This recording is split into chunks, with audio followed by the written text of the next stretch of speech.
मी धनगर असं म्हणताना प्रत्येकाची मान ताटच असायला पाहिजे.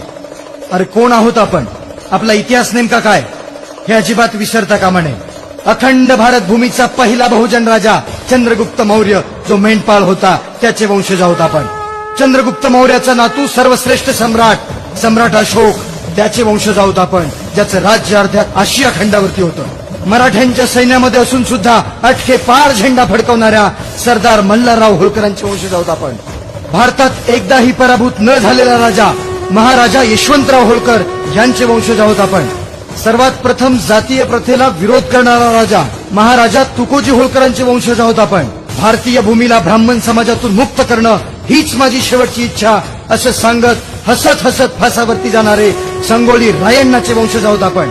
ओबीसी आरक्षणाचे प्रणेते पेरियार रामास्वामी नायकर यांचे वंशज आहोत आपण. प्रस्थापित समाजानं ज्या समाजाला जिवंतपणे मृत ठरवलं त्या समाजाला क्रांतीची मशाल हातात देणारे बी.के. कोकरेंचे वंशज आहोत आपण. जागतिक दर्जाचा संत कनकदास लोकसंत अमरा भगत यांचे वंशज आहोत आपण. महाराष्ट्रासाठी हुतात्मा ठरणारा किसन विरकरांचे वंशज आहोत आपण.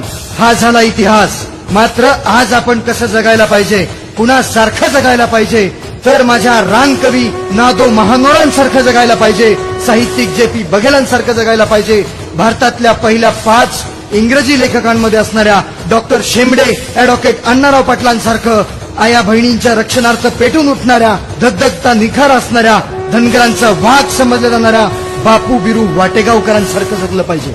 नवे 50 वर्षात विधानसभेला एकदाही पराभूत न झालेला आमदार भाई गणपतराव देशमुखांसारखं आणि चौंडी येथील पहिली जयंती साजरी करून महाराष्ट्राच्या राजकारणामध्ये धनगराचं पोरग म्हणून वेगळा ठसा उमटवणाऱ्या महादेव जानकरांसारखं जगायला पाहिजे.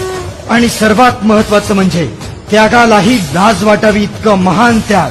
तुझ्या त्यागानेच जागा झाला आम्हा लेकरांचा स्वाभिमान. अशा असणाऱ्या जागतिक दर्जाची भारतातील 29 वर्ष ज्या महिलेनं आदर्श राज्यकारभार केला, आदर्श राज्यकर्ती, राजमाता, राष्ट्रमाता, विश्वमाता, पुण्यश्लोक अहिल्यादेवी होळकरांसारखं.